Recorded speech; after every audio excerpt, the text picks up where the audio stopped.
This I'm conference will also now the be public affairs recorded. officer, and I'm currently trying to share my screen. All right.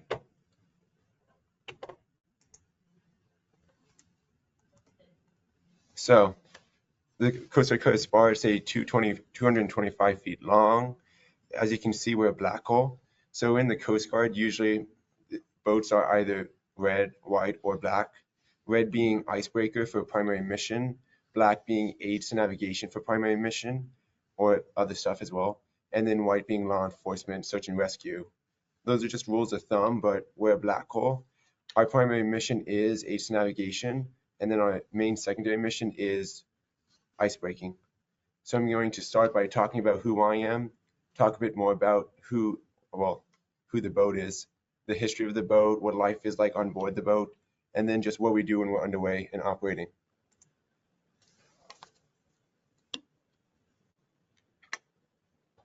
All right, so who am I? My name is Joshua Williams. I'm from Vermont.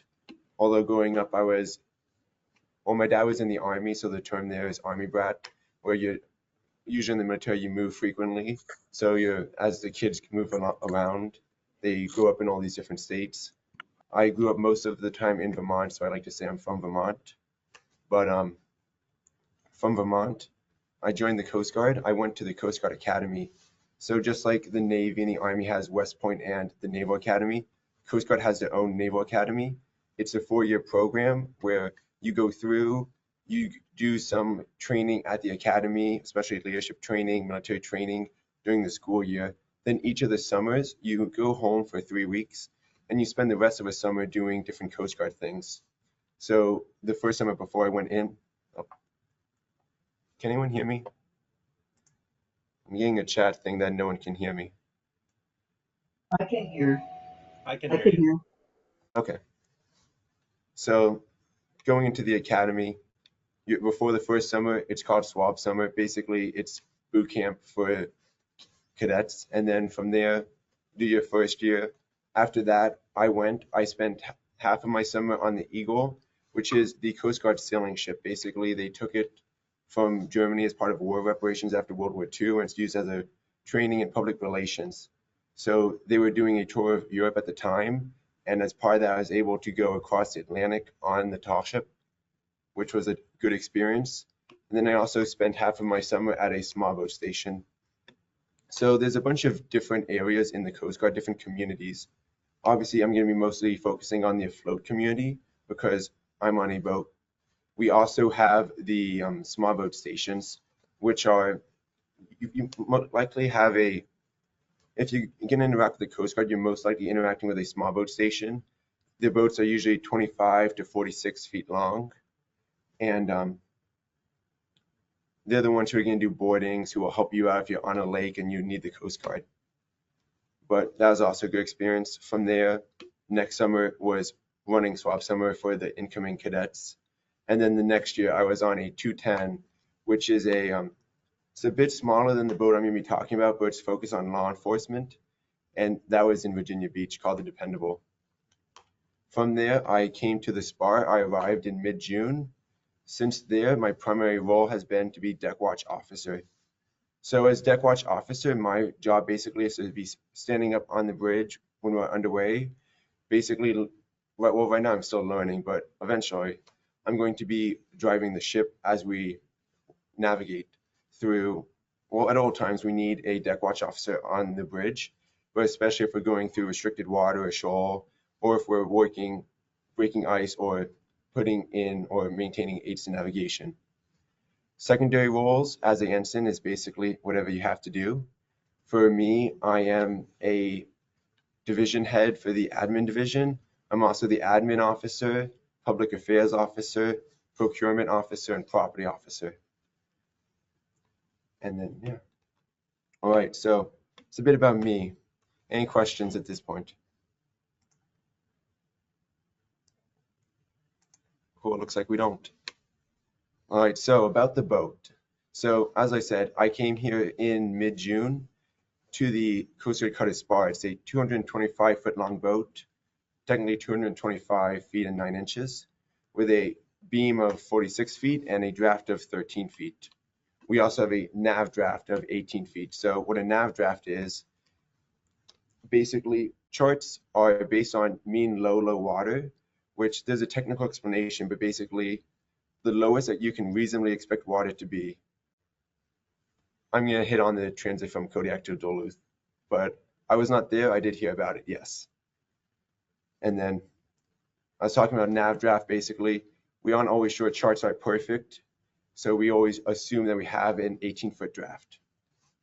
We have 2 engines. I have some great photos. I'm going to have to look here. I'm not an engineer, so I'm not the person to talk about engines.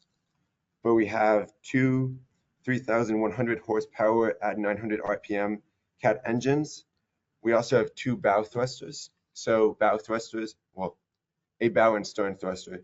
So especially when we're doing H navigation, we need to hold ourselves exactly in place as we approach the buoy, and then we're going to pull it up, do our work, and then we're going to lower it back down. And there's a position tolerance that you can lower buoys in, but you have to be on position.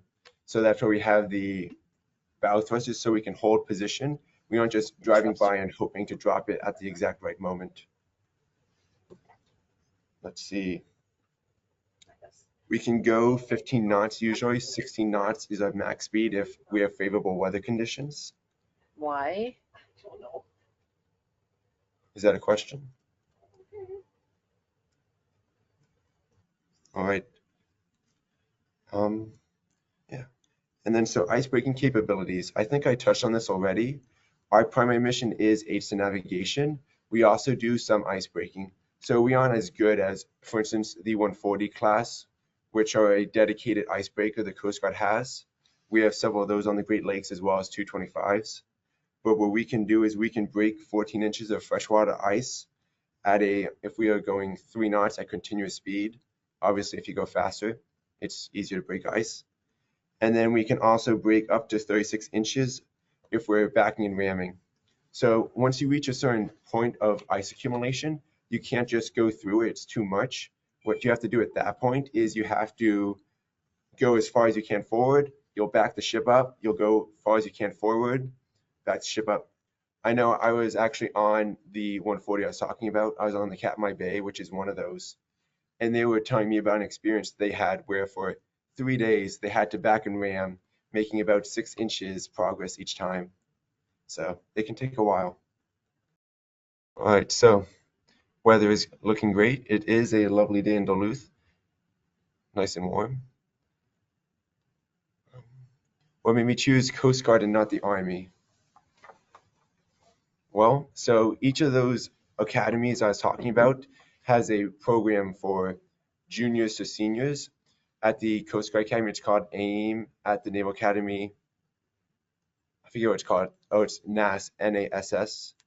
The Army also has one. I applied for all 3. I got into the Navy and the Coast Guard one, and the Army didn't accept me for their little week-long Rising Senior program. So that's how it ended up, how the cookie crumbled. Looks like that's all the questions.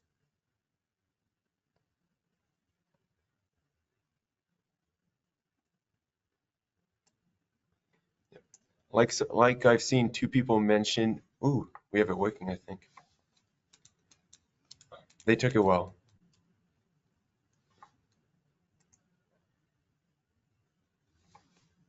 So like someone or 2 people have actually mentioned in part of the history about the boat. So the Spar was made, it was launched, keel was constructed in 99, launched in 2000, and then I believe it was commissioned officially in 2001. And it was actually constructed in Marinette, Wisconsin, but then it was stationed in Kodiak, Alaska. And it was up there until just recently. It looks like we have PowerPoint working.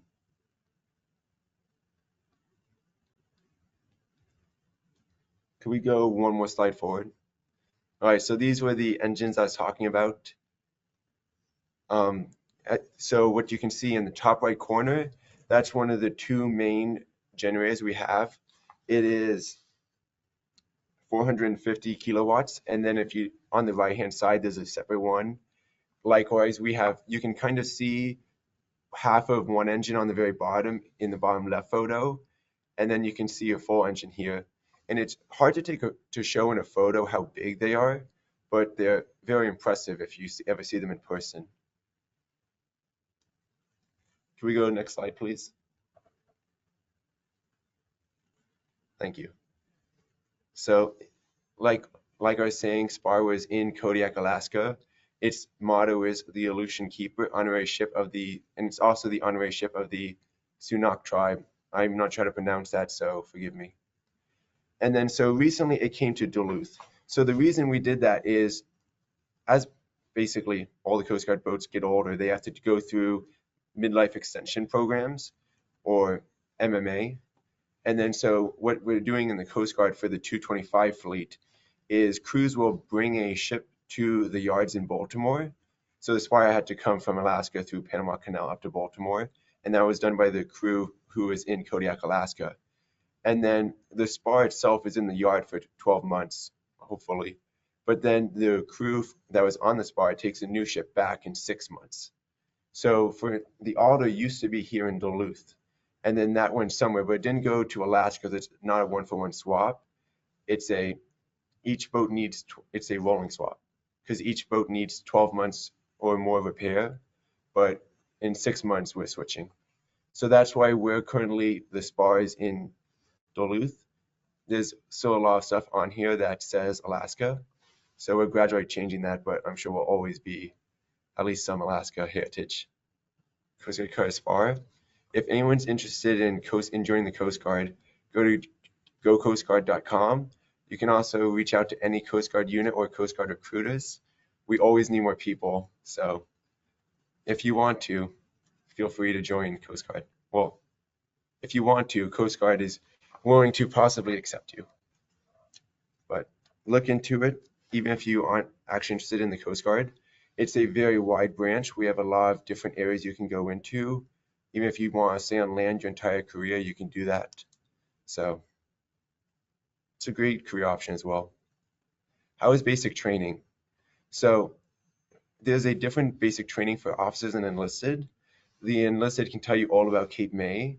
I went through the academy, so it's basically baby boot camp because it's done by cadets. So of course, us cadets try and make it as real as we can, but we aren't at the same level as the trained instructors at Cape May. For me, that being said, I thought it was very challenging. Especially for me in swap summers, what we call it at the academy, depending on how you become an officer, there's different programs you go through. I think swap summer is physically much less challenging than what I've heard from Cape May, but mentally it was very challenging. We have the slideshow back up. So this is a little section of just showing what life is like on board. In the bottom left, you have the mess deck. So the mess deck is where most of the crew eats. We also have a wardroom where the officers eat and a chief's mess where the chiefs eat. And then it's not pictured, but we also have a cruise lounge where it looks like seats out of a movie theater with obviously a big TV that people can go and hang out in when they're not in their racks. And then in the top right is just a photo of what racks look like. So it's not a very pretty photo. This is a photo I took this morning. My rack is the middle one. But as you can see, they're good for sleeping in. They're not good for a ton else. There's not much space there. You might notice in the middle of the rack, there's like the little red handle thing. You can actually lift up the top part with the, you can actually lift up the top part of the mattress and there's storage underneath. Everyone else, you also have a locker, but the significant amount of storage that you have is in your rack. I saw a question about COVID and claustrophobia. So I was in the academy at the time, and they just had us all in our rooms. On board cutters, I know that they would have people stay in rooms. They would bring meals down to them. You might not see light for days at a time. I can't say that it was enjoyable for those people, but sometimes you have to do what you have to do. Next slide, please. And then this is just a bit more about what life is like on board. So originally, well, maybe not originally, but all 225s have the capability, or did have the capability rather, of helping pick up oil spills. So the picture on the left, it's a wide open space. What that used to be for is we would have containers that we would put the oil that we skimmed off the water into. Currently, we don't have that capability anymore. We don't need it right now. So it's just been converted into a cargo hold dash exercise. So if you see that box with the pallets, that's because in the ceiling, there's a, you can open the ceiling onto the buoy deck and lower stuff down with the crane. We also have exercise. So we have rowing, a stair climber, treadmill, etc. I don't think I'm muted. My mic should be working. Also, I see a comment from Mr. Bjornberg. Sorry if that's not how you say it. I want to give him credit for the photo that I took from his Facebook page. It's somewhere in the presentation. Great photo, and thank you for that. In the right-hand side of this presentation, of this slide, you can see obviously some more equipment. There's a bit more you can't see off to the right. You squeeze exercise in when you can. Obviously, the mission comes first when you're on the boat, but you try and make life enjoyable. All right, so missions. So obviously right now it's the winter and we're doing ice breaking. So someone asked if freighters have ice breaking capability. Yes, they do. Depending on the freighter, some of them, they can get stuck in very minimal ice. Some of them are almost at the level of being light icebreakers or at the level of icebreakers. I personally am not the most knowledgeable person on that, so I'm not sure how high up some of the Lakers can go, but they do have ice breaking capability. So these are just a few photos of us being underway in ice. All of these photos aren't very heavy ice per se. Actually, the top right photo has the Mackinac in it. But yeah, so mostly on board the cutter Spar, what we do is we're breaking out the Duluth Harbor for shipping, because usually once you get into Superior, at least before we went into Charlie status where we weren't getting underway because the locks were closed, the cutters were all the ships were able to make it to the harbor. Since it's now frozen more in Superior, we might be going out to Superior and breaking channels. We also have two things called direct assist and vessel assist. So vessel assist, when we break a channel, we might go back and forth along that channel over time. We basically break a channel in ice that all the vessels can travel more easily. When I mentioned the Katmai Bay, they do this all the time, going up and down the Sault Ste. Marie River. And then you can also do a direct assist, where sometimes vessels get stuck in ice. And what you're going to do there is you're going to go towards them. You're going to go in circles around them once or twice, or as many as you need to. And then you're going to go forward and break a channel for them, going back as need be. It's quite high risk. Obviously, everyone's trained on board the ship, but usually where you're going to be getting very close, say 50 yards, and you're going to be moving at high speeds. So on something to consider when you're doing that is just, obviously ships don't move like cars. Once you build momentum, you tend to keep that momentum. So that's a big thing I've been working with as deck watch officer, is just you have to know what the ship is doing and it doesn't respond immediately. So when you're doing a direct assist and you're going at high speeds around a vessel, you just open yourself up to the risk because ice can make you move in unexpected ways and you're so close. During shore leave, what do you enjoy doing or seeing in Duluth? Someone asked. So when I'm on Liberty, I have my apartment in Duluth, obviously. I spend a lot of time there.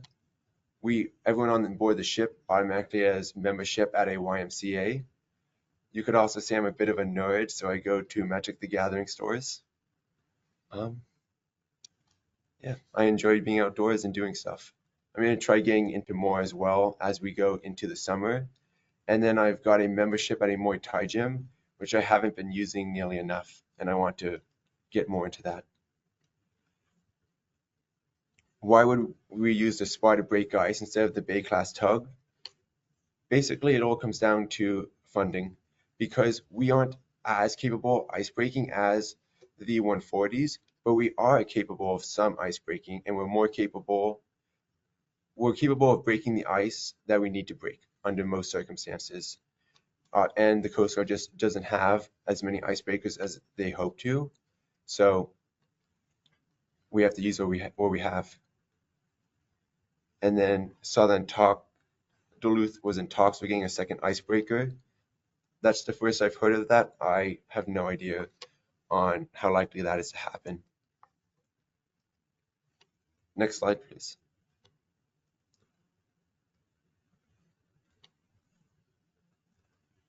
So this is the buoy deck. There's going to be more photos in the next slide, but this is a good photo just because you can see, obviously we have the crane with the crane operator, and directly underneath that is the in-haul. And then if you look, I think you can see my mouse. If you look where my mouse is right here, yes, right. So what we're doing aids to navigation is we'll pull up alongside and we'll have all of the deck force standing right here, and they're going to use a special tool to hook a line through the buoy, and then we're going to feed it so that it's hooked up to the crane hook. We're going to pull it up on board the deck, and we're going to be using the chain stoppers. This is a hydraulic chain stopper, because it can be, this right here is basically a cylinder that we can raise up to bring the chain out of the chain stopper. So we pull it on board, put the chain in the stopper, break the chain off the buoy. We're going to connect the chain to the in-haul, and then we're going to bring the chain out of the chain stopper, raise up. We're going to use the in-haul to raise it up. If we need to, we'll put it back into the chain stopper, let some chain out of the in-haul, and we're going to be measuring chafe. So with buoys, there's like 3 distinct sections, especially in the oceans where you have tides, not so much in the lakes, but it is still present, where you have the top, the chafe, and the bottom. Top is chain that's just always up and down, hanging in the water. Bottom is chain that's just always flat on the ground. And then chafe is going to be, in the tides especially, it's going to be going up and down. Here we don't have tides per se as much. I think we have a very small tide. But what we do have is, as currents come, they're going to move the buoy around, and that chain, which is frequently moving, is the chafe. So when we're pulling up the buoy, you can see clearly the chafe, because all that chain is going to be shiny because it's getting worn away. And yeah, so we have to measure that, make sure that the chain's not too worn. If it is, we'll have to replace it. And yeah, pull up all the stoppers. We usually use 8 to 12 to 20,000 big cement blocks for stoppers. Next slide, please. And then you can kind of see in the right-hand side as we're coming up, looks like we're about to hook into that buoy. And then in the left is just some of what we have on board. So we have the big buoy deck. We only need about half of that for the actual working the aid. The rest of that we use as storage for all the aids to navigation while they're putting out, picking up. So you can, actually this is something good to mention. So if you see on the left-hand side, these buoys, there's a red and a couple green. They're basically cylinders. And then on the right-hand side, we have big tall ones that stand up. So the big tall ones we put out during the summer months, because obviously they're much larger and much more readily visible. But the ones on the left-hand side are ice capable. So buoys will sometimes get forced under ice, or ice will accumulate. Plus, as the ice moves around, it's compacting on the buoys. So the ones on the left here are made to be capable of withstanding ice. The ones on the left are not. And then these are just some of what we use the sinkers to hold them in with the chain on top. Next slide, please. And then this is just one thing I wanted to mention was this past summer we did an operation with NOAA.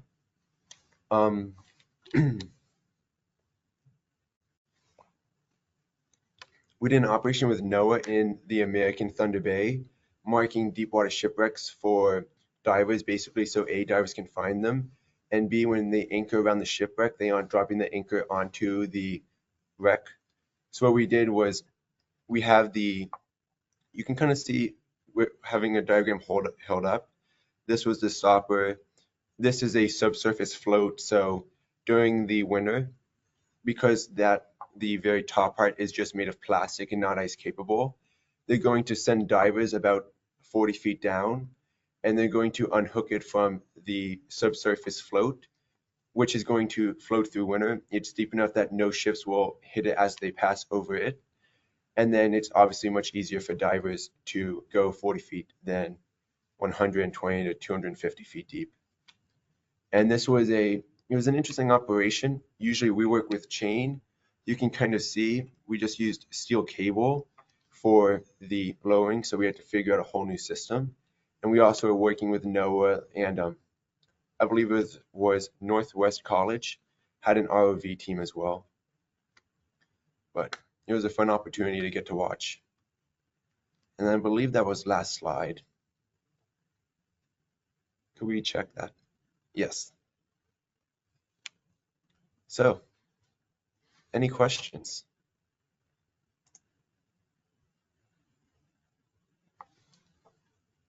How many buoys do we maintain? We maintain about 100 and, well, let me go back. I want to say we maintain 120 that we have primary responsibility for. So all aides have a primary unit and a secondary unit responsible for them. This past fall, we worked 98 buoys. And then going into the spring, we're going to be working that same amount of buoys roughly, but we'll also be working buoys for another boat, which the Hollyhock, which is another 225, which will be doing the same process that the Spar did, where we went from the Otter to the Spar. So all the Coast Guard vessels in the Great Lakes are going to have to pick up the slack, and we'll be doing a additional, I believe, 95 for them. When will we start ice breaking this season? So the real ice breaking season starts when the locks open, because we're going to start getting vessels coming from the other Great Lakes going towards Duluth. That's when it really picks up. We are planning to start breaking out the harbor soon though. And ice breaking season in the other Great Lakes, so it, for instance, never stops. So like Mackinac Straits, we're keeping that open year round, I believe. How many people are on the boat? So we can have up to 50 people on the boat is what we're billeted for. 8 officers and 42 enlisted. We do not have that many, but I'd say we have about probably in the low 40s right now. And then do we mostly work in the daytime or go out at night? So the Spar is in kind of an interesting situation where we're in Duluth on the very far west edge of Lake Superior, and our buoys, I should have mentioned this sooner, our buoys that we have responsibility for is all of Superior and then the northern parts of Lake Michigan and Lake Huron. So we spend a lot of time just transiting from one location to the next, and we'll be doing that overnight. When we're working buoys, we start that in the morning. We usually do that during the day. You saw a couple night photos. Generally, that's because we're almost done what we want to get done, and we're just going to keep going. We have, on one instance, we're actually picking up a NOAA weather buoy, which is in the middle of the Great Lakes. So rather than wait for the morning to pick it up and then spend the entire day transiting, we worked that one in the middle of the night. So that was an interesting experience. That's the only buoy we've worked in the middle of the night, though. Usually it's all during the day, or if the sun sets, early night. Yeah. How crowded is it living on the boat when you're out? So it's not very crowded. Let me rephrase that. There's limited space you can go. Obviously, everyone has the rack. You can go chill in either the lounge or the mess deck or the wardroom, etc. Or you can be on duty, or you can work out. You can also go to the fantail, especially people who smoke. That's the smoke areas on the fantail. Beyond that, that's about what you will be doing for places to go. I would say it's not overly crowded though. For instance, whenever I go work out, it's almost always just me or one other person. I never have to fight for a working out space. Yes. So just more generic knowledge about the vessel. So basically, when you're underway, the crew is split into two groups. The group that's working on the bridge and the group that's working in engineering. So in engineering, we've got again, I'm not an engineer, so I don't have all the terms, but we've got one person, a JE, who's going around the entire vessel, and they're going to be checking all the different engineering spaces, checking all the measurement readings, checking to make sure there was no flooding, etc. We have an oiler who's more focused on the main engines, and then we have an EOW, the engineer on watch, who's just going to stay in the control booth to watch over everything. Then up on the bridge, we have the deck watch officer, the QMO, and the helmsman. So the helmsman is the guy who's actually steering the boat. They're going to be the ones who are holding the wheel. We don't actually have a wheel, we have a little stick, but they're the ones holding the wheel and turning the ship, but they aren't doing that based on what they observe mostly. What you're going to have is you're going to have the deck watch officer who's saying helmsman left full rudder, helmsman rudder midships, etc. Although sometimes in ice will say helmsman follow this ice track line or aim for this point, etc. Depending on how experienced the helmsmen are. Just because it's very challenging to hold the cutter on course, especially when you're making turns. You need to be very focused on that part, so you don't have the focus necessary to be looking at everything else, like how close you are to shoal, etc. We also have a QMO, quartermaster on watch, which is going to be the person maintaining all the logs. Besides that, we also, whenever we're working on buoys, obviously, everyone on deck force, which includes people who work on the bridge, usually, plus some of the engineers will go out as well, is going to be on the deck. How long do we stay out on a certain boat? So the Coast Guard has a couple boats like Wimsels, which go out for, I believe, 4 to 6 months, or the icebreakers, the other icebreakers, which will go out and won't come back to home port for a 6-month period. For us, we usually are out for 1 to 2 weeks. The longest we've ever been out, as far as I've been on here, was 1 month continuously. And then, is it easier to transfer if you want? Usually, everyone on the ship is there for 2 to 4 years. The Coast Guard does have programs such as critical fills, where if there's an opening that they need to have filled, they'll open to the entire Coast Guard. Excuse me. And people can take that. But generally, once you're on the boat, you're on the boat. And then, do buoys have nav lights or electronic navigation assisting capability? So in the Duluth Harbor, you might have noticed most to all of the buoys do have lights on them, at least on the Duluth side. And then the taller buoys that I was telling you about and showing in photos, those all have lights on them. Those can have bells as well. And then there's some buoys that we call Raycon, so they're high radar reflecting. All buoys you can generally pick up on radar as well. Yes, but buoys are more than just the metal in the water. Working buoys. Are they chained to a point at the bottom of the lake? What do we do with the chain? So working buoys, basically, we have to go and we have to check buoys every so often. Generally, it's a 1 to 3 year period, I believe, but again, don't quote me on that. And what we have to do there is we have to check, make sure that in position, make sure that the chain is in good condition. How often we check depends on the annual chafe rate in the past. So some buoys might lose 2 32nds of an inch. Some of them might lose 16 32nds of an inch. So it depends on the location. And then you also have to check, depending on the frequency of the check cycle for the lights, the buoy itself, the sinker, all of that stuff will determine how often we are checking the buoy. But the basic structure is you're going to have a big cement block, just like poured cement with a loop coming out of it. That's going to be connected to chain. The chain is going to be much longer than the actual depth, and that chain is going to go up to the buoy. So the buoy is going to be able to move around a bit. That's where you have to be, yeah. So the buoy can move around a bit, but it's going to be roughly in that position. And then when we work it, we're going to pull it, grab the crane, pull the buoy onto the deck, and then we separate the chain from the buoy. And if you saw, I called it the in-haul underneath the crane cabin. It's just a big drum. So we hook the chain onto the in-haul and we just roll it up, and that's going to roll up all the chain, getting it out of the way while also pulling the sinker and all the chain in the water up to the ship. And then if we want to, we can always hook the crane back up to the chain at a lower point in it, and then lift that chain up to pull the sinker onto the ship. And then depending on what we find, we might have to swap out chain, etc., or we might be swapping out the buoy. Sometimes we don't have to pull the sinker all the way up. We'll leave that down in the water on the ground.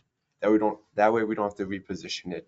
Again, it all depends on what we're doing and what we need to be doing. And then we'll basically reverse process, put all back in the water.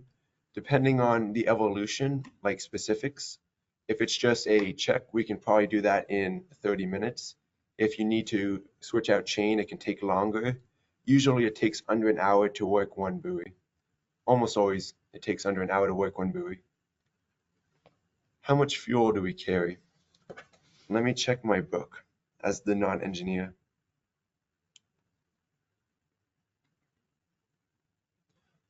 All right, so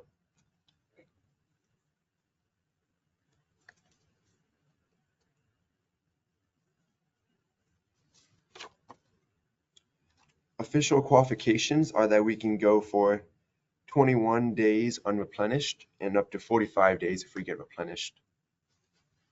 How much we can carry, I just can tell you though, it's a lot of fuel. So we don't do refuels at sea. We're not in the actual ocean, so we're always close enough to land. What we will do is we'll pull into ports around the Great Lakes. So we pull into Sturgeon Bay or Houghton or other location, usually Houghton. I think that's how you pronounce it. Correct me if I'm wrong. But usually that's where we pull in, or we pull into Sault Ste. Marie. But we pull in there and we can just refuel. Actually, it's not fuel, which is the limiting factor for us. It's our gray water. So basically, after you, especially washing dishes is the big use of gray water, cooking, showering, all that good stuff. Because usually on vessels in the ocean, you can just drop that gray water out because it's clean enough. But on the Great Lakes, because we're so close to land in almost every point, we can't discharge our gray water overboard. So we have to hold it on until we can go to land and pump it off there. So that's actually the limiting factor, much more than fuel. How is food on board? It's great. So actually, the food is very good. We have 4 meals a day technically. So we have breakfast, lunch, dinner. We also do mid-rats, which they serve for the people coming off and going on watch at midnight. One more thing, I mentioned all the different watches. Each watch is 4 hours. So we call it 0 to 4, 4 to 8, 8 to 12, etc. And then they all can have their little nicknames. But you're actually going to be relieving a bit before. So if you're on the 0 to 4, so 12 o'clock midnight to 4 a.m., you'd be relieving at 11:30 p.m. and getting off watch at 3:30 a.m. And then you'd be able to sleep until 10 o'clock for that watch. But so that watch you do have mid-rats. The food itself is good. If you want to have, there is some snacks. If you want more snacks, you need to bring your own. But the food is good. Do we have Wi-Fi and cell service? I will say, so I mentioned briefly in the beginning, I was on a 210. When that was out, you didn't have much service. I recall one time measuring how far we were from Cape Cod, and we were like 90 miles off, and seeing if we had service. We didn't. But in the Great Lakes, we don't have cell phone repeaters on board, but we usually are close enough that we're always going to have at least one bar. Or if we do lose service, generally, if I go to bed and we don't have service, I'll wake up and we do have service. What are we armed with? So, like I mentioned, there's red holes, black holes, white holes. White holes are going to be law enforcement. The Spar, we do have capability of doing law enforcement, but that's not our mission. We have some small arms on board, but that's it. Do we have any missions or exercises with Canada? So Canada and the US, to my limited unofficial knowledge, have a icebreaking agreement. So what we do is Canada will help out the US up in the North Pole area, Arctic, and then we'll help out Canada down here. That's a rough, very rough, not at all official statement, by the way. But so we do icebreak with Canada. So we'll go up to Thunder Bay in Canada and help them break out ice. Is it noticeable year-to-year change in ice? It is. So, for instance, I mentioned the 140. The just listening to them talk, the ice that we have this year and the ice that we've had in previous years is completely different. So, like, yeah, it varies. It varies obviously with water temperatures. So, things that affect ice. Obviously, temperature is the basic one. Also, how much the sun is beaming on the ice because the sun melts it. And then also, wind will break up the ice. So depending on various weather conditions, the ice will change. As ice, yeah. I'm not personally the most knowledgeable person about ice per se, but I can tell you that yes, it varies a lot per year. And even just month to month. So time needed to go through ice, thinner vs thicker ice. So as long as we're able to go through, it's not a big difference. One thing that you have to be careful of is you don't want to break more ice than you need to, because when you break ice, it still exists. What you do is you break it into smaller chunks and you send it underneath the ice on either side of you. So what you do in effect is you open up new water to cold air to freeze into ice. So the more ice you break, the more you make. So the 140 on the Sault Ste. Marie River had to be careful when they went up and down the river. They couldn't follow the exact same track line. They would follow the track line and then be like one ship's width to the left and then one ship's width to the right. Because if we just went up and down in that same track line, that ice would just build and build. So sometimes you don't want to break ice, which is ironic, seeing as I'm talking about breaking ice as a mission. All right.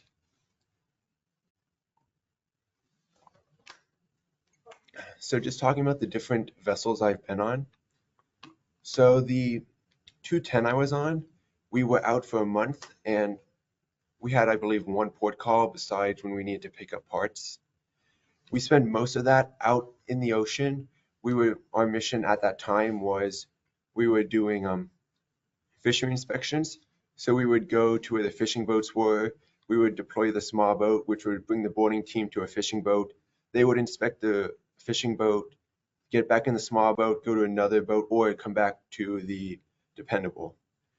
As a non-boarding team member on board that ship, the schedule was extremely constant from day in to day out. On the cutter Spar, because we're in very restricted water, we're constantly working aids to navigation. Well, I'm on the bridge frequently I'm on the bridge just because we're going to be working on those aids to navigation in that restricted water. So when you're close to land, you have more people on the bridge than you would if you're in the middle of the ocean, obviously. But you're a lot busier when you are underway on the Spar. For my experience, you're a lot busier when you are underway, but we aren't underway as long and we aren't going out as far. And then the 140 I was on, we would go out we would only be out for, I think, 2 days at a time, but it's a very hectic pace. Of the roughly 20 days I was there, I think we spent maybe 4 days in home port, maybe probably less than that, probably 3 days in home port. We did spend a good amount in St. Ignace, which is at the bottom of the St. Mary's River, which is an 8-hour transit from Sault Ste. Marie to St. Ignace, but only about a 45-minute drive. So the crew was able to go back, but the plans were constantly changing, and it was a very hectic, depending on did boats get stuck, was there ice that needed to be broken.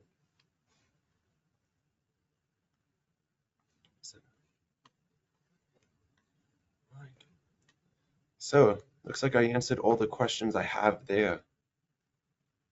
I'm out of presentation. Does anyone else have anything else to ask? How much in advance do we plan day-by-day activities? How much is it last minute reacting? So we always have a plan. It changes though. Yeah, it can make long-term planning difficult, especially if you're planning vacations or meeting up with family, just because you never know what can happen. But we always do have a plan. I'd say day-to-day variation is quite high.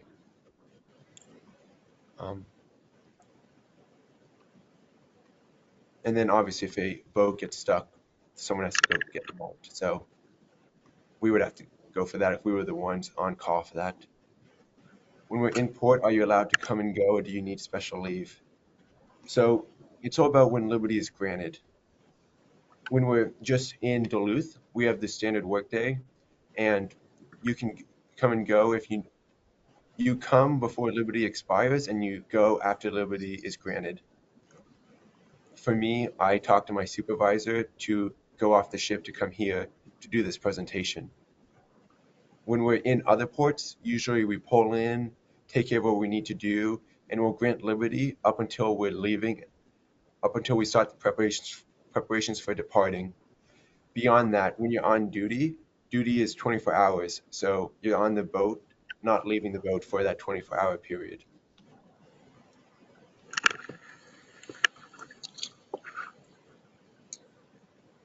All right, one last plug. Coast Guard is always recruiting. Go coastguard.com or your nearest Coast Guard recruiting or any Coast Guard unit can direct you there. Anyone have anything else to ask? Awesome.